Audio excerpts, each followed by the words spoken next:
달 6월 15일은 목포주안교회 설립 42주년 기념주일이고, 또 우리가 총동원 전도주일로 지키게 됩니다. 그래서 한 달 동안 여러분들에게 좀 부담이 되시겠지만 전도에 관련된 말씀들을 전하도록 하겠습니다. 자, 오늘 본문의 말씀을 이해하려면 우리가 누가복음 14장 7절부터 14절까지의 말씀을 먼저 살펴보는 것이 좋습니다. 먼저 7절부터 11절까지 말씀을 보면 청함을 받은 자들에게 주신 말씀이에요. 그러니까 혼인잔치든지 어떤 잔치에 초청을 받게 되었을 때 어디에 앉을 것인가 라고 하는 말씀이지요. 예수님의 말씀은 처음부터 높은 자리에 앉지 말고 끝자리, 낮은 자리에 앉도록 하여라, 이런 말씀을 주님이 주셨습니다. 왜냐하면 처음에 잔치가 시작되기 전에 높은 자리에 앉아 있게 되면 자기보다 더 높은 사람이 오면 어떻게 해야 되겠어요? 그 자리를 양보해야 되지 않겠습니까? 그러면 앉았다가 다시 자리를 이동하는 불편함과 함께, 그리고 또 얼마나 부끄럽겠습니까? 그래서 아예 잔치가 시작되면 맨 끝자리에 가서 앉아라. 그러면 그곳에 이제 앉아 있을 때 자기보다 더 높은 사람이 오지 않게 되었을 때 사람들이 당신을 불러다가 앞자리에 앉으십시오 하고 안내하게 될 것이다. 그러시면서 주님이 하시는 말씀이 무릇 자기를 높이는 자는 낮아지고 자기를 낮추는 자는 높아지리라 라고 하는 말씀을 주셨거든요. 그러니까 이 말씀도 혼인잔치에서 있었던 것을 비유로 말씀을 하신 거고요.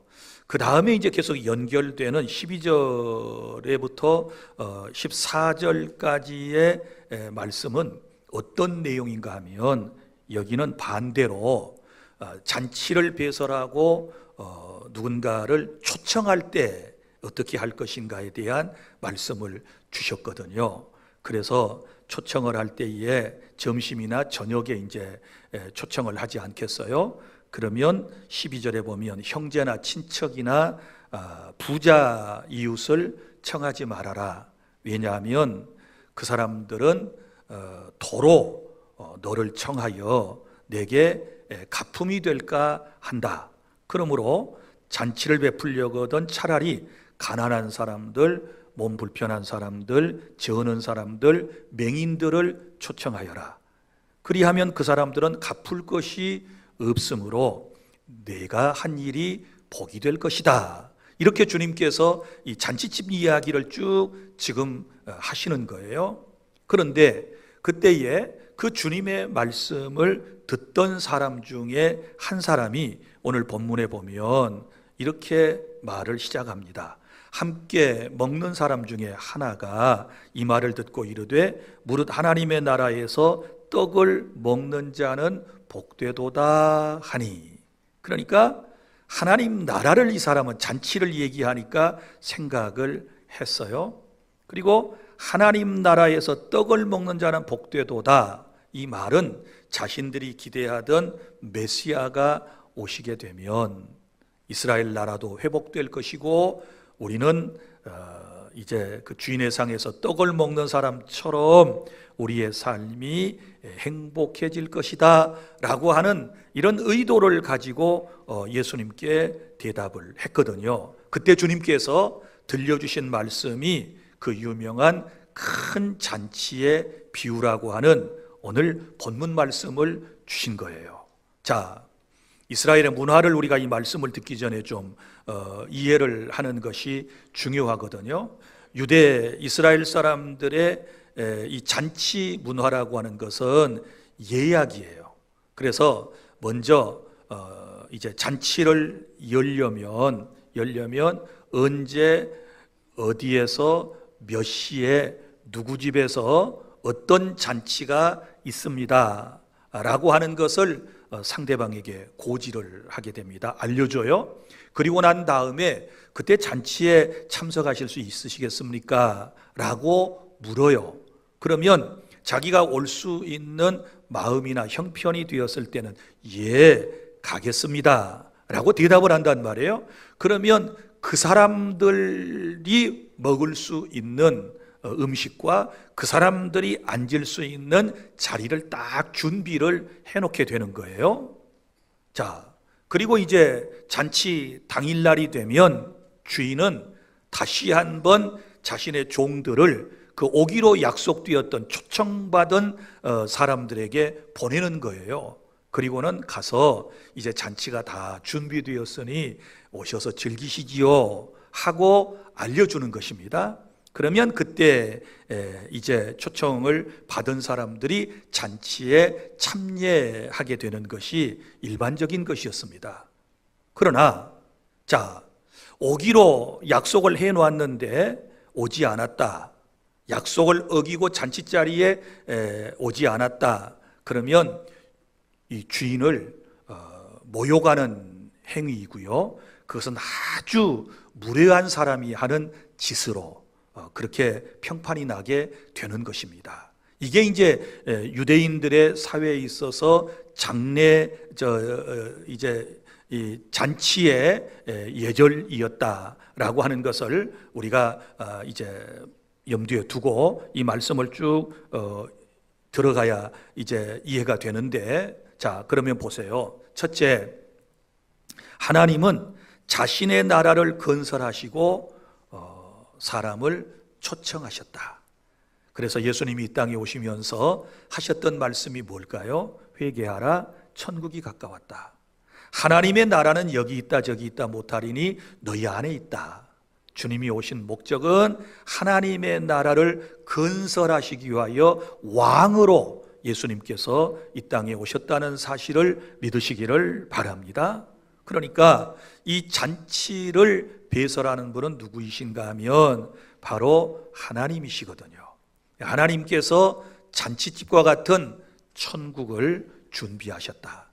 그리고 천국을 잔치집으로 비유를 할 때는 천국은 잔치집처럼 행복한 것이고 기쁨의 이제 장소이고 하나님께서 임재하시는 바로 그런 곳을 의미하기 때문에 천국, 이 하나님의 나라를 잔치집에다가 오늘 비유를 하고 있다라고 하는 것을 아셔야 돼요. 그래서 성경에도 보면 요한계시록 19장 9절에 보면 어린 양의 혼인잔치에 초대된 사람들은 복이 있도다 이렇게 말씀을 했는데, 이 어린 양의 혼인잔치라고 하는 것은 어린 양 되시는 예수님께서 베푸시는 천국의 잔치를 의미하는 것입니다. 자, 그리고 또 우리 기독교의 특징은 잔치집에다가 비유를 많이 해요. 특별히 어떤 잔치? 혼인잔치. 그래서 오늘 누가복음 14장에도 잔치집에서 있었던 일들 계속 이것을 주제로 해서 주님께서 말씀을 하시는 것을 볼 수 있거든요. 여러분, 우리 기독교는 다른 세상 종교하고는 다릅니다. 여러분, 다른 종교, 제가 특정지어서 어떤 종교라고 말하지 않겠습니다만은 어떤 종교는 굉장히 항상 심각해요. 거기 가면 뭐 웃으면서 기도하는 사람들을 보기가 힘들어요. 그죠? 항상 침울하고 뭔가 고뇌에 차 있는 그런 조금 답답한 모습들을 덜어 보게 되는데, 우리 기독교는 그런 종교 아니고 잔치집과 같다. 믿습니까? 이것도 사람이 준비한 잔치가 아니라 하나님께서 전지전능하신 만왕의 왕이신 우리의 주님이신 그분께서 잔치를 배설하셨기 때문에, 여러분, 교회는 이제 하나님 나라에 소속된 단체잖아요. 그러니까 신앙생활, 교회 생활은 항상 우리가 그런 마음을 가지고서 주님을 예배하고 주님을 섬기고 이 세상을 살아야 될 줄로 믿습니다. 그래서 오늘 예배에 오실 때에도 내가 잔치집에 혼인 자리에 내가 초청받으면 어때요? 우리가 설레는 마음으로 깔끔하게 준비하고 단장하고 가듯이 그런 마음 이상을 가지고 우리가 오늘 또 하나님께 예배하러 나온 사람들에게 주님께서 놀라운 은혜와 복을 주실 줄로 믿습니다. 자, 그러면 그 다음에 이 잔치에 이제 초청을 하시는 거죠. 누가요? 하나님께서. 여러분, 잔치집만 아주 근사하게 열어놓고 사람을 부르지 아니하면 무슨 소용이 있겠어요? 잔치를 열어놓고 사람을 불러야 되죠. 그리고 잔치집에는 사람이 항상 많아야 보기도 아름답고 그리고 많은 사람들이 그 집안을 존경하게 되는 것 아니겠습니까? 그런데 여기 잔치집을 이제 모습을 보면 이 잔치를 배설한 주인이 직접 가서 사람을 초청하고 데려오는 게 아니죠. 누구를 시키는가요? 종들을 시켰다. 종들에게 명하여 이렇게 말씀을 하고 있습니다. 자, 그러면 구약 시대에는 바로 이 천국의 잔치를 알리고 초청하는 사람이 누구였을까요? 바로 선지자들이었습니다. 구약 시대에는 선지자들이 그 사명을 감당했고 신약 시대에는 누가 감당했을까요? 예수님의 12제자인 사도들이 그리고 성령을 받은 주님의 제자들이 나가서 이 종들의 사명을 감당했어요. 그럼 오늘날은 누가 이 사명을 감당해야 할까요? 바로 예수 믿고 구원받은 저와 여러분들이 잔치집에 사람을 초청하고 인도해 오는 이 귀한 사명을 감당해야 될 줄로 믿으시기를 바랍니다. 우리 교회의 사명이 이것이고 여러분들이 특별히 6월 15일 이 잔치에 많은 사람들을 초청해 주시기를 바라고 여러분들을 통해서 구원받은 사람들이 더 많아지기를 원하시는 것은 우리 하나님 아버지의 뜻인 줄로 믿으시기를 바랍니다. 그럼 본문에서 이 초청을 받았던 사람들이 누구인가를 한번 살펴볼 필요가 있어요. 자, 첫 번째 초청을 받은 사람 있지요. 이미 오기로 이제 예약이 돼 있었고 대답했던 사람들이 있어요. 이 사람들은 누구였을까요? 유대인들을 의미해요. 그래서 유대인들, 아브라함의 후손들 이런 사람들이 맨 처음에 초청을 받은 그룹이다 라고 하는 것입니다. 그런데 대다수의 유대인들은 안타깝게도 이 초청한 그 잔치에 오지를 않았어요. 대부분 다 거부하고 말았어요. 그래서 두 번째 보면 이 주인이 뭐라고 얘기합니까? 이제 빨리 나아가서 사람들을 데려와라 이렇게 이제 말씀을 하지요. 자, 데려오라고 말씀을 하는 두 번째 부류의 사람들은 누구이냐? 당시 사회에서 멸시받고 천대받는 소외된 계층의 사람들이었다. 그래서 예수님 당시에는 세리가 있었고 죄인이 있었고 그리고 또한 병든 사람들이 있었고 가난한 사람들이 있었고 그리고 유대 나라 바로 위에는 사마리아 사람들이 바로 소외된 계층의 사람들이었다. 그래서 이제 이 사람들을 불렀단 말이죠.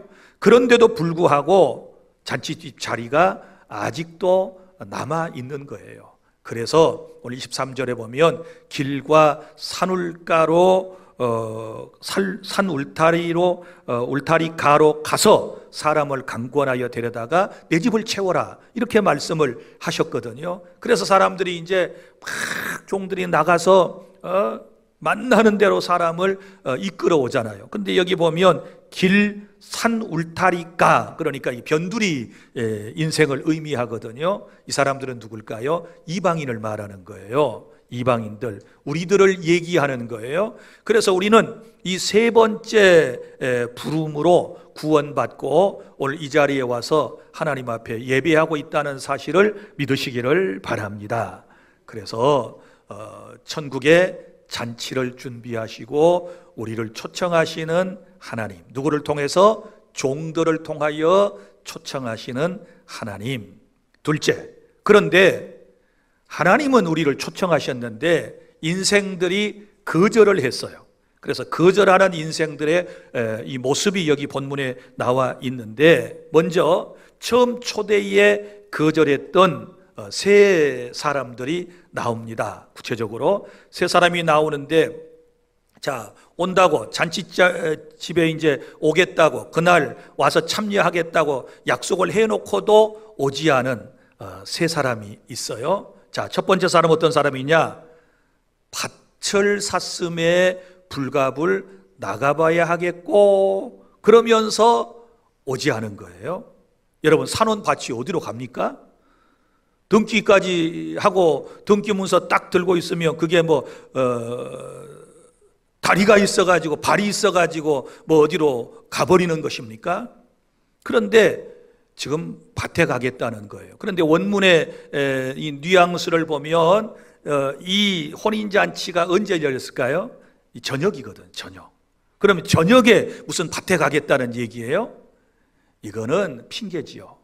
그 다음에 두 번째 부류의 사람은 나는 소 5겨리를 샀는데 그것을 시험하러 가보아야 하겠으니 양해를 구합니다. 그리고는 오지 않았다는 거예요. 여러분, 소 5쌍, 여러분 저녁에 가서 뭐 하겠다는 거예요? 어두컴컴한 데서 무엇을 시험해 보겠다는 거예요? 무슨 쟁기질을 해보겠다는 거예요? 무슨 짐을 날라보겠다는 거예요? 그럼 이것도 뭐예요? 핑계죠. 그 다음에 세 번째 사람, 나는 장가를 들었으니 못 가겠소. 그래서 이 사람은 좀 이해가 돼. 신혼이니까. 막 장가를 들었으니까 아마 또 저녁도 되고 그러니까 손도 잡아야 되고 아마 그래서 나 못 가겠소, 나 신혼이니까 못 가요, 이렇게 말하는 것은 좀 이해가 되는데, 그렇다 치더라도 아니 젊은 사람이 한 번 잔치에 가겠다고 약속을 했으면 가야 되는 것이 맞지 않아요? 그런데 그런 핑계를 대면서 그 초대된 잔치에 참여하지 못하였다라고 하는 겁니다. 그럼 이 세 사람의 이야기는 무엇을 의미할까요? 오늘날도 영원한 하나님의 나라의 가치보다는 일시적인 자신의 일상을 더 소중하게 여기는 사람들은 주님 앞에 나오기가 쉽지 않다라고 하는 것입니다. 오늘 여러분들은 이 자리에 나올 수 있는 것은 하나님의 크신 은혜인 줄로 믿습니다. 여러분들은 영혼의 소중성을 알고 계시기 때문에 육신의 일시적인 삶을 중지하고 여러분들은 이 자리에 나와서 지금 예배를 하고 있는데, 여러분 모두에게 주님이 준비하신 크신 은혜와 복이 함께 하시기를 바랍니다. 자, 그러면 이건 성경에 나오는 세 사람의 핑계고 현대인들의 핑계가 있습니다. 우리가 복음을 전하고 누군가를 주님께로 초청하려고 하면, 교회로 인도하려고 하면 거의 이 네 가지 이유를 대면서 초청에 거부하는 모습을 볼 수 있는데, 그 첫 번째가 뭐냐 그러면 잘 몰라서요. 아무것도 모르는데 제가 교회에 어떻게 나갑니까? 하나님도 모르고 하나님 아버지라고 부르는데 아버지라고 부르는 것도 좀 껄스럽고, 그죠?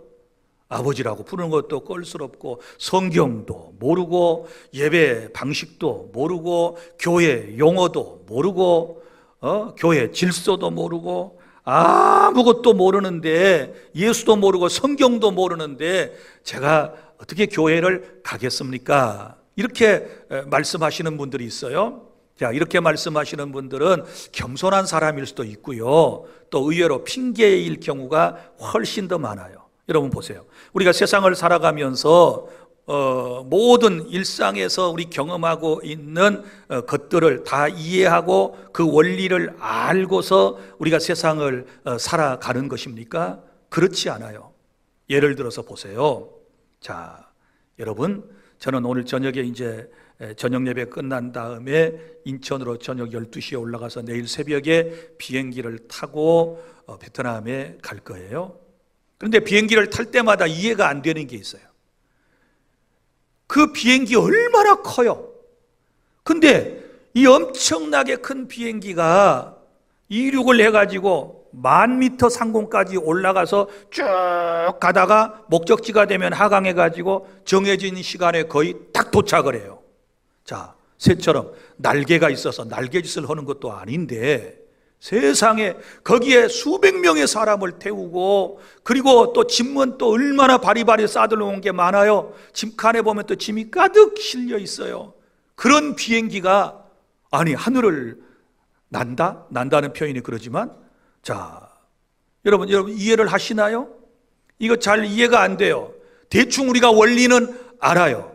그러나 중요한 것은 비행기가 어떻게 날아가는지에 대한 그 원리는 잘 모른다 할지라도 우리가 분명히 아는 거 있어요. 내가 베트남에 가려면 비행기를 타야 되는구나. 그리고 비행기를 타고 좌석 벨트를 탁 메고 그리고 한 4시간 반에서 5시간 정도면 나의 목적지에 갈 수 있다 라고 하는 이 단순한 지식, 그리고 비행기를 타면 목적지에 간다라고 하는 단순한 그 믿음 하나 가지고 비행기를 타는 것이지, 그거 다 비행기에 대해서 연구하고 이 비행기의 길이가 얼마며 너비가 얼마며 좌석수가 몇 개이며 이 기종이 무엇이며 어느 회사에서 만들었는지 그거 다 따지고 탄 사람이 어디 있어요? 그걸 아는 사람이 어디 있어요?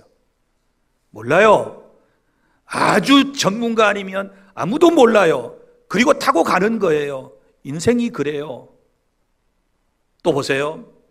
저는 1987년도에 운전면허증을 취득한 이후에 40여 년이 넘도록 지금까지 운전을 하고 있어요. 저 자동차 기관에 대해서 잘 모릅니다.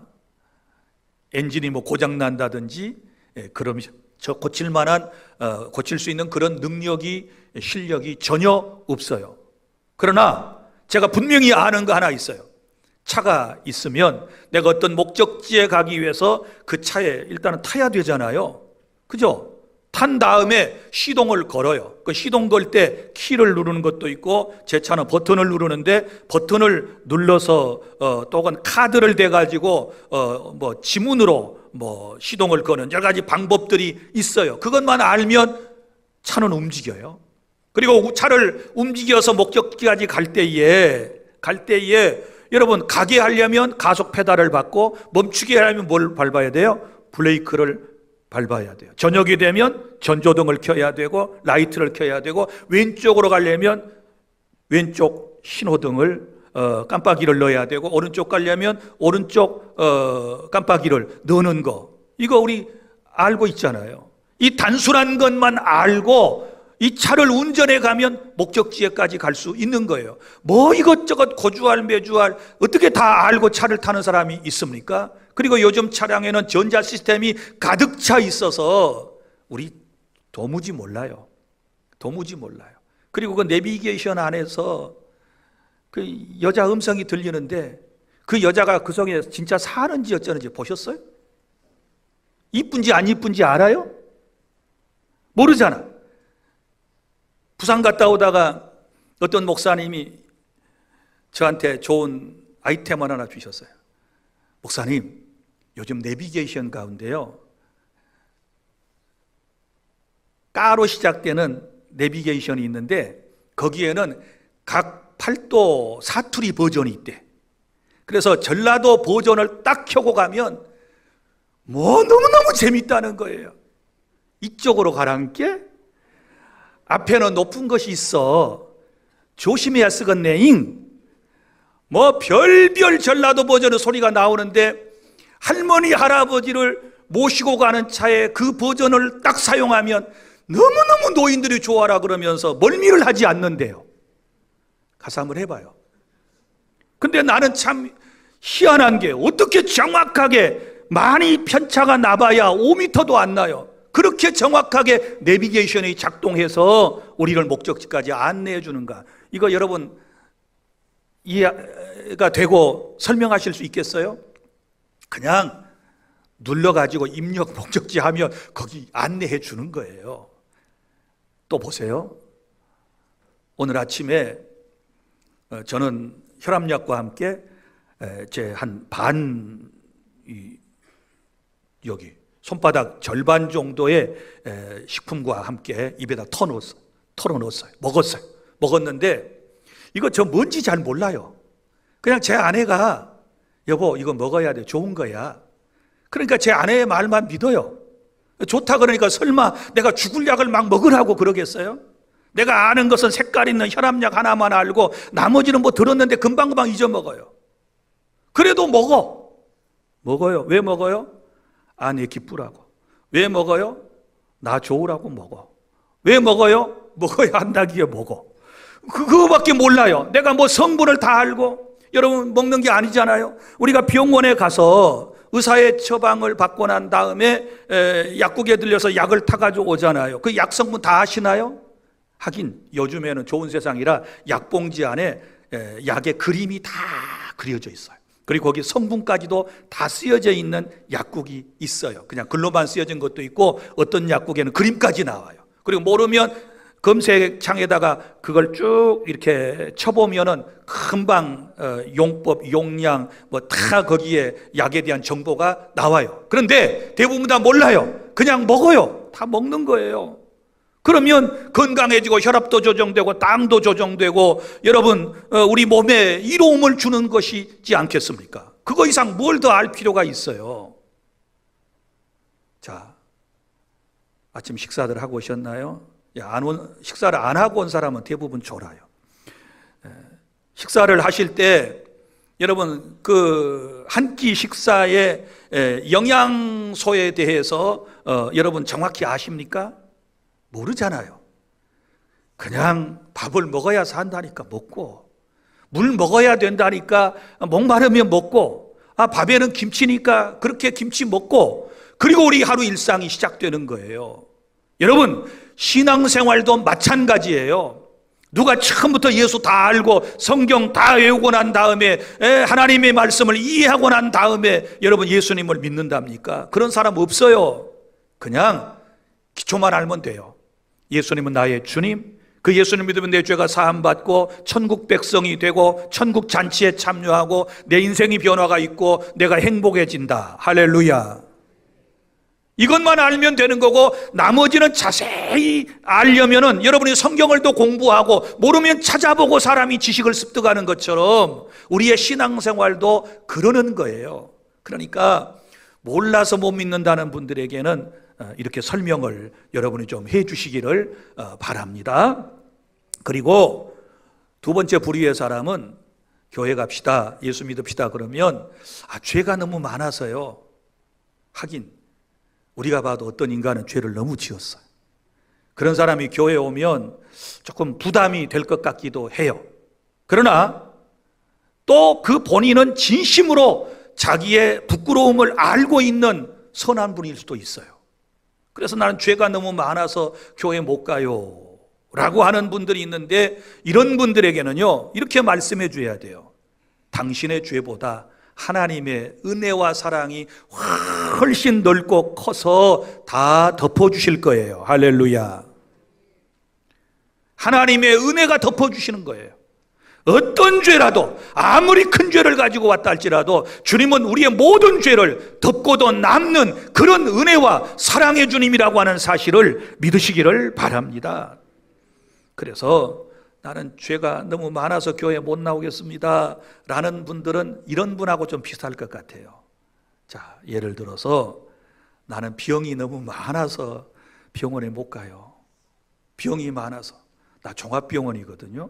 그러니까 여기저기 너무너무 아프니까 나 병원 못 가요. 여러분 아프니까 어디 가야 돼요? 병원 가야 돼요. 아프니까 가야 되지요. 병이 많으니까 빨리 가서 치료를 받아야 되지요. 안 받으면 죽어요. 또 죄가 많아서 교회를 못 가겠습니다라고 하는 분은 어떤 사람과 비슷한 사람인가 하면 나는 때가 너무 많아서 목욕탕에 못 가요 라는 사람하고 똑같아. 하긴 제가 60년 후반에 목포에 유학을 왔거든요. 저 섬동네, 제 고향 동네에 살 때 제가 목욕탕을 알았겠어요? 목욕이나 제대로 했겠어요? 그런데 중학교 딱 오니까 자취하는 형들이 오늘 목욕탕에 가자 그러는 거예요. 그 목욕탕 어떻게 생겼는지 구경한 적도 없어요. 형들한테 물어봤어요. 어떻게 하냐고 그랬더니 형들이 다 가르쳐 줬어요. 처음에 옷을 벗는 탈의실이 있고, 그 다음에 들어가면 탕이 있고, 그 다음에 목욕할 때는 이렇게 해. 그러는데 내 고민이 생겼어요. 아니, 목욕탕에 가려고 내 몸을 봤더니 때가 너무 많은 거예요. 섬에서 왔으니 손은 얼마나 시커멓겠어요. 여기저기 얼마나 꾀짓지한 때들이 많이 붙어 있었겠어요. 그래서 창피해서 도무지 그 상태로는 못 가겠어요. 물어보니까 또 다 벗어야 된대. 그럼 나 때 많은 거 다 보잖아, 목욕탕 안에 있는 사람들이. 그래서 집에서 형들 모르게 초벌로 먼저 손에 때 좀 닦고 발도 좀 닦고 너무 더러운 것은 좀 씻고 내가 간 기억이 있어요. 여기 웃는 사람들은 다 나 같은 경험을 하신 분들 같아. 초벌로 딱 초벌. 그래가지고 때가 많으면요, 몇십 년 전만 해도 이거를요 그냥 안 나와. 요즘은 들어갔다 금방 나오는데 옛날에는요 간식을 먹으면서 때 벗겼어요. 자, 때가 많아서 창피해가지고 목욕탕에 못 가요? 여러분, 때가 많기 때문에 그 때를 벗겨내려면 목욕탕에 가는 거예요. 마찬가지입니다. 주님이 우리에게 말씀하셨어요. 내가 의인을 부르러 온 게 아니야. 내가 죄인을 불러서 회개시키고 하나님 나라 백성을 만들어서 내가 행복을 주기 위해서 왔다. 주님이 우리에게 이렇게 말씀하셨음을 기억해 주시기를 바랍니다. 그러니까 교회는 의로운 사람들, 선하기만 하고 착하기만 한 사람들이 오는 것이 아니라 죄인들이 교회에 나와서 회개하고 죄 씻음 받고 새 사람이 되는 곳인 줄로 믿으시기를 바랍니다. 그리고 세 번째 유형의 사람들은 왜 복음을 거절할까요? 이 사람들은요 이거예요. 교회와 예수님을 믿는다고 하는 사람들에게 실망한 나머지 교회를 안 나가겠다는 겁니다. 자, 지역에 여러 교회들이 있는데 칭찬받는 교회도 있지만 혹여 칭찬받지 못하는 교회도 있잖아요. 그리고 또 매스컴에 오르락내리락 하는 비난의 대상이 되는 그런 교회, 그런 목사, 그런 성도들의 모습이 종종 보도가 되잖아요. 그러면 이런 부정적인 생각이 딱 들어오면, 그런 정보들이 입력이 되면 그걸 씻어내고 맑은 눈으로 성도와 교회를 바라보는 것은 굉장히 어려운 거예요. 그러니까 이 정보가 이렇게 중요한 거예요. 그런데 이제 이게 너무 가까이 있는 거예요. 이런 사람들이 가까이 있어요. 아니, 교회에 뭐 목사인 줄 아는데, 장로라는 걸 아는데, 권사라는 걸 아는데, 교회에 오래 다닌 거 아는데 세상에서 같이 살다 보니까 자기하고 다를 바가 하나도 없네, 자기보다 더하면 더했지 못하지 않는 거예요. 이런 타락된 인생들의 모습을 보면 누가 예수 믿을 마음이 생기겠어요? 교회 가자 그러면 당신이나 잘해요, 당신이나 똑바로 살아요, 교회 안 다닌 나도 양심이 있어요, 나도 그렇게 살려고 노력을 하는데 당신 교회 오래 다녔다 그러면서 내가 아무리 봐도 이해가 안 되네, 이러면서 교회를 나오지 않는 거예요. 자, 여러분 보세요. 우리 진실할 필요가 있어요. 교회에 대하여 부정적인 생각을 가지고 또 교회가 그렇게 했다면, 또 교인들에 대하여 부정적인 생각이 있고 우리가 바로 살지 못한 모습을 보였다면 솔직하게 그분의 지적에 우리는 긍정해야 돼요. 미안합니다, 죄송합니다, 좀 교회들이 안 그래야 되는데 그랬네요, 죄송합니다, 이해해 주세요, 제가 바로 살아야 되는데 그러지 못했네요. 교회라고 하는 것은 완전하고 온전한 사람이 모인 곳이 아니라 죄인들이 모여서 차근차근 조금씩 변해가는 공동체랍니다. 그러니 이해해 주세요. 이렇게 우리가 솔직하게 이야기하는 것이 오히려 더 설득력이 있지 않겠습니까? 그래야지 뭐 교회에 대해서 뭔 말하면 저 마귀가 또 역사한다야. 사탄이 들어갔는갑네. 막 이렇게 꾸짖는 분들이 있어요. 여러분, 우리가 들을 만한 짓거리를 했으면 들어야 돼요. 불신자들에게도. 그렇지 않습니까? 지적받을 일이 있으면 지적받고, 교회는 고쳐야 되고 성도도 고쳐야 되는 것이고, 너희 의의가 서기관과 바리새인보다 더 낫지 아니하면 결단코 천국에 들어가지 못한다라고 하는 이 주님의 말씀을 기억하고, 우리는 안 믿는 사람보다, 우리는 저 다른 타종교인들보다도 더 의롭게 올바로 살아서 전도의 문을 잘못 살아서 막는 일이 없어야 될 줄로 믿으시기를 바랍니다. 믿습니까? 그렇다고 해서 교회에 나오지 못하겠다라는 사람들에게 저는 전해주고 싶은 말이 있어요. 여러분 보세요. 자동차는 우리에게 꼭 필요한 필수 품목이 되었지만, 때때로 자동차는 사고를 내게 되면 사람이 다치기도 하고 심지어 죽는 사람도 있어요. 그러면 자동차 때문에 사고를 당했거나 누군가 사랑하는 사람을 잃었다면 자동차를 이 땅에서 전부 없애버립시다, 이렇게 말할 수 있나요? 그렇지 않습니다. 비행기 사고로 수많은 사람이 희생되었다고 해서 우리 비행기 타지 맙시다, 비행기 다 세상에서 없애야 돼요, 이렇게 말할 사람이 있습니까? 한까치 성냥 불 때문에 온 산을 태웠어요. 자, 불을 다 없애버립시다, 이 불 때문에 이런 문제가 생겼네요, 그렇게 말할 수 있나요? 이건 잘못 사용한 인생들의 문제인 것이지요. 여러분 보세요. 교회가 혹여 지탄의 대상이 되고 예수 믿는 사람이 혹여 빛과 소금의 사명을 잘 못 감당했다 할지라도 예수는 믿어야 될 줄로 믿으시기를 바랍니다. 교회 안에 아직 덜 성화되지 못한 사람들 때문에 예수님을 믿는 일을 외면하는 사람이 있어서는 안 되는 것입니다. 자, 이렇게 한번 생각해 보세요. 위선자가 있는 교회에 나와서 예수 믿고 구원받아 위선자가 없는 천국에서 영원히 사는 것이 더 복된 일이라는 사실을 믿으시기를 바랍니다. 믿습니까?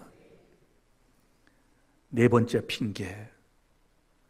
너무 바빠서 교회 못 가요. 너무 바빠요. 안 바쁜 사람 어디 있답니까? 바삐 살아야지요. 하나님은 일하시는 하나님이시고, 예수님께서도 내 아버지께서 일하시니 나도 일하신다고 말씀을 하셨고, 성령 받은 사람들은 다 부지런한 사람들이었고, 교회에 주신 말씀을 보면 일하기 싫거든 먹지도 말게 하라, 이렇게 말씀을 하셨고, 성경은 내 손이 수고한 대로 먹을 것이라 우리에게 분명하게 가르쳐 주셨습니다. 여러분, 바쁜 일은 좋은 거예요. 일이 없으면 어떻게 살겠어요? 그런데 여러분, 너무너무 세상 일 때문에 바빠서 교회 나올 시간이 없고 예수를 믿기가 쉽지 않다라고 하는 분들에게 제가 한 가지 말씀을 전해드릴게요. 여러분 보세요. 사람이 아무리 바빠도 육신의 생존에 관련된 일들은 우리가 절대로 포기하지 않습니다. 생존, 육체의 생존을 위해서 맨 먼저 필요한 게 뭘까요? 호흡이죠. 바쁘신 분들 숨 쉴 겨를도 없으시다며? 그럼 숨 쉬지 말아봐요. 죽을까요? 살까요?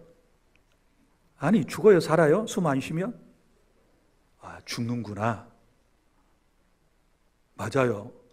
바빠도 숨을 본능적으로 쉬는 거예요. 또 바쁘다고 음식을 먹지 아니하면 어떻게 될까요? 죽어요? 살아요? 잠깐 몇 끼 굶을 수 있겠지만 아예 음식을 거부하고 먹지 않으면 죽을 거예요. 안 먹으면 죽어요. 또 너무 바쁜데 잠을 어떻게 주무시나? 바쁘다고 잠 안 자면, 수면을 취하지 아니하면 인생은 죽도록 되어 있어요.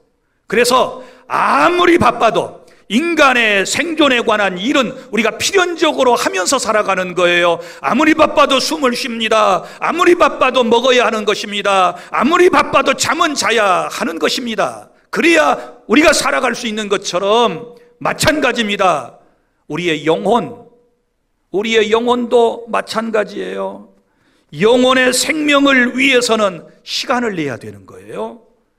영혼의 생명을 위해서는 시간을 내야 돼요. 바쁜 일상 때문에 영원한 생명, 구원, 천국을 절대로 포기할 수 없다라고 하는 사실을 믿으시기를 바랍니다. 우리는 영원한 생명과 구원을 위해서 시간을 내고, 아무리 바빠도 이건 육체의 생존 문제가 아니라 육체와 영혼의 생존 문제이기 때문에 반드시 바빠도 교회 와야 되고 예수님을 믿어야 하는 것이고 주님을 섬겨야 될 줄로 믿으시기를 바랍니다. 이건 우리의 삶의 일상이 돼야 되고, 호흡이 본능적인 것처럼, 먹고 자는 것이 본능적인 것처럼 예수님은 그렇게 믿어야 될 줄로 믿으시기를 바랍니다.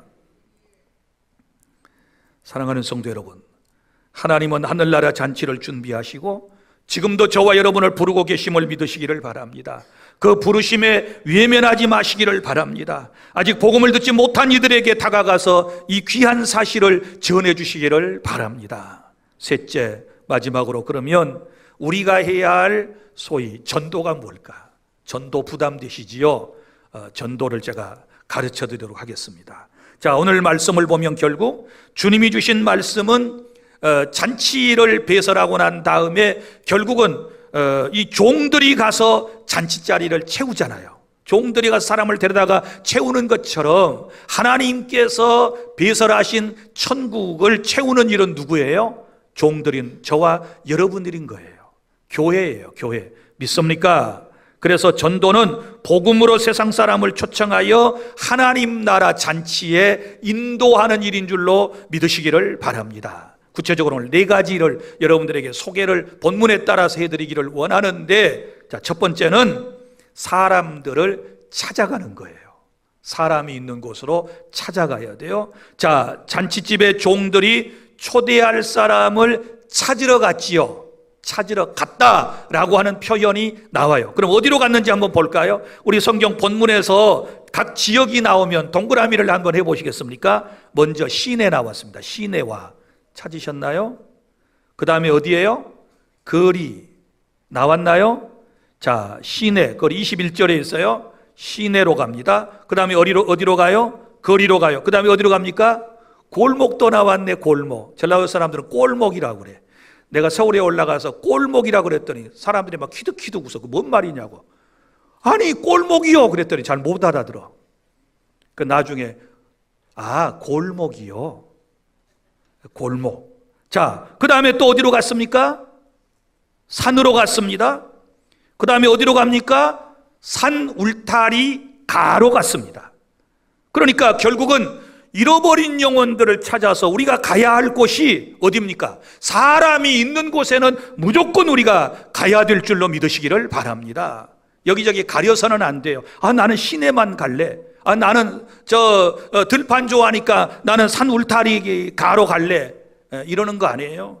주님이 가라고 명하시는 곳에 구원받기로 예정되어 있는 사람들이 여기저기 살고 있는데 그분들에게 우리는 찾아가서 복음을 전해야 될 줄로 믿습니다. 그래서 찾아가는 거예요. 가야 돼요. 두 번째, 갈 때 가서 해야 할 일이 뭐예요? 기쁜 소식을 전해야 돼요. 그 기쁜 소식이 뭡니까? 종들이 했던 기쁜 소식은 잔치가 다 준비되었으니 오십시오 라고 하는 거예요. 이건 기쁜 소식이에요. 그죠? 슬픈 소식 아닙니다. 잔치에 초청하는 소식이고 다 준비가 되었으니 이제 오셔서 앉으셔서 드시기만 하면 됩니다 라고 하는 기쁜 소식이에요. 여러분 보세요. 천국 잔치는 이미 준비가 다 됐고요. 누구든지 예수님을 믿으면 구원받아 하나님의 자녀가 되고요. 하나님께서 우리에게 주시는 놀라운 은총을 입게 되는데 기쁨과 행복과 감사와 늘 주의 은총 속에서 살아가게 될 줄로 믿으시기를 바랍니다. 이 소식을 알려주시기를 바랍니다. 세 번째, 핑계하는 사람들은 끝까지 설득을 하셔야 돼요. 자, 어떤 사람들은 쉽게 마음의 문을 열지 않습니다. 복음을 전할 때요 정말 마음의 문을 꽉 닫아버리고 아무리 얘기해도 마음의 문을 열지 않고 듣지 않는 안타까운 분들이 있어요. 그렇다고 해서 포기해서는 안 돼요. 오늘 본문을 보세요. 강권하여 데려다가 내 집을 채우라. 이 강권이라는 말은 억지로 끌고 오라는 얘기 아니고요. 본문의 뜻을 보면 강하게 권유하다 이런 뜻이에요. 그러니까 설득이에요.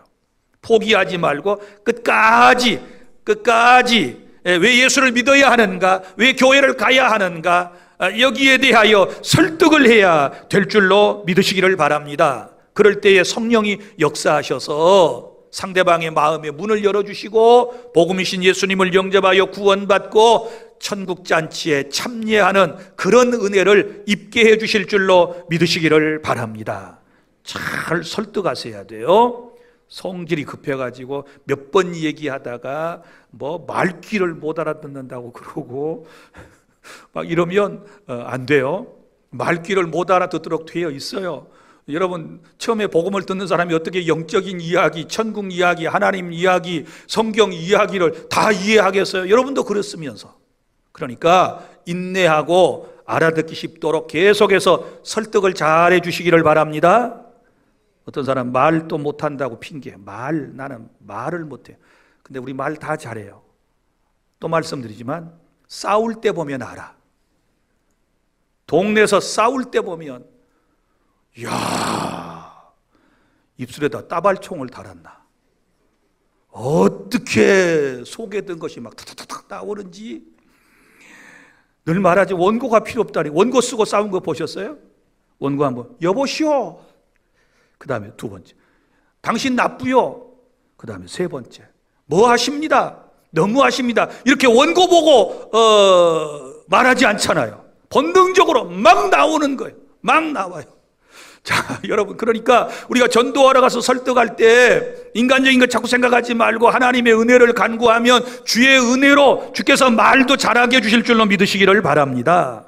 그 다음에 마지막으로 전도 어떻게 해야 돼요? 오늘 본문에 보면 여기 이제 이런 분들을 초청하라고 말씀을 하셨어요. 자, 13절과 21절에 동일한 대상자가 네 부류의 사람이 나와요. 한번 찾아볼까요? 21절에 보면 처음에 어떤 사람이 누구에게 가요?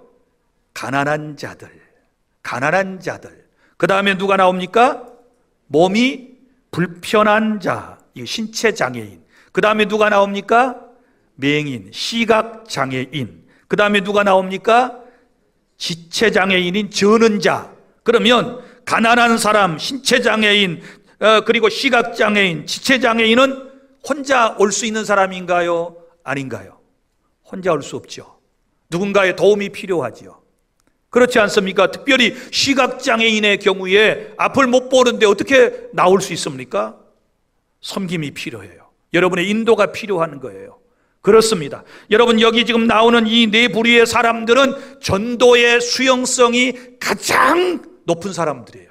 이런 분들이 어렵고 인생을 힘들게 살아가는 사람들이, 인생을 고통 가운데 살아가는 사람들이 복음을 빨리 받아들여요. 쉽게 받아들여요. 마음의 문을 빨리 열어요. 그래서 주님은 이걸 아셨어요. 그래서 이런 사람들에게 가라고 주께서 말씀을 하신 거예요. 그렇다고 해서 부유한 자나 똑똑하고 영리한 이런 사람을 배제시킨 거 아니에요. 이거 우선순위 문제예요. 자, 그럼 이런 사람들은 모두 섬겨야 모셔올 수 있다. 그러므로 한 영혼을 여러분이 인도하기 위해서는 그냥 가서 하지 말고 뭔가 도움이 돼야 돼요. 여러분이 눈이 되어 주셔야 돼요. 여러분이 발이 되어 주셔야 돼요. 여러분이 손이 되어 주셔야 돼요. 그래서 그분을 주님께로 인도해 오는 것, 이것을 뭐라고 그래요? 전도라고 그러는 거예요. 깨달아지십니까? 오늘 설교가 좀 길어지는데 양해를 해 주시기를 바랍니다. 사랑하는 성도 여러분, 이제 말씀을 맺습니다. 전도 부담되고요, 전도 힘들고 어려운 일일 수 있습니다. 때로는 거절을 당합니다.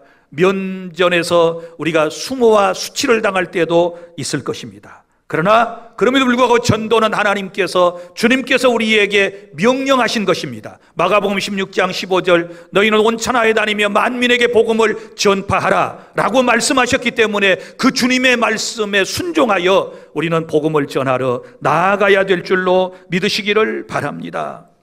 여러분, 하나님을 가장 기쁘시게 하는 일이 뭘까요? 한 영혼을 주님께로 인도하는 것인데요, 성경에 보면 여러분이 한 영혼을 주님께로 인도하면 천국에서는요 큰 잔치가 벌어진대요. 지금 천국에서는 큰 잔치를 준비하고 있어요. 큰 잔치가 벌어져요. 한 영혼이 주님 앞에 돌아오면 하나님이 너무너무 기쁘셔서 천국에서 잔치를 여신다. 믿으시기를 바랍니다. 그리고 이 땅의 교회에서도, 잔치집구 같은 교회에서도 손님, 성도가 가득 차야 그 모습이 아름답고 하나님께서 영광을 받아주시고 또 거기에 모인 사람들에게 복을 내려주실 줄로 믿으시기를 바랍니다. 남은 자리를 채웁시다. 하나님의 잔치는 여러분, 빈자리를 하나님께서 기뻐하시지 않습니다. 채우라고 말씀을 합니다.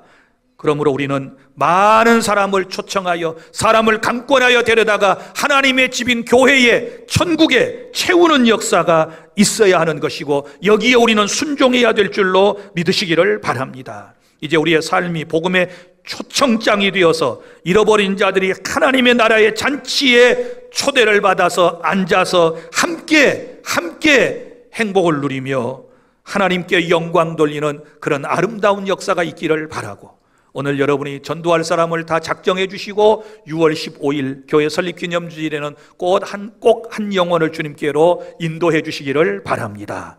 기도하겠습니다.